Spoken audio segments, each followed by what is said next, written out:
Solapur news 24 मध्ये आपलं स्वागत आहे। आजच्या प्रमुख बातम्यांवर एक नजर टाकूया। धसपिंपळगाव रोडवर जिजाऊ नगर समोर रात्री 9 वाजण्याच्या सुमारास झालेल्या रस्ते अपघात।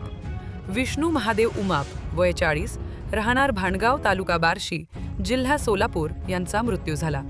ही घटना बार्शी शहर पोलीस ठाणे हद्दीत घडली।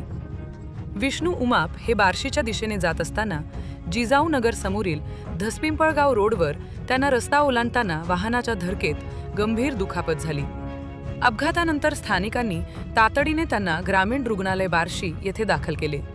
वैद्यकीय अधिकारी डॉक्टर वैद्यकीय अधिकारी यांनी तपासून विष्णू यांना मृत घोषित केले। मयत अवस्थेत दाखल झाल्याची नोंद रुग्णालयातून करण्यात आली। मयत विष्णू उमाप हे भांडगावचे रहिवासी होते। अपघात नेमका कसा घडला याचा शोध पोलीस घेत आहेत।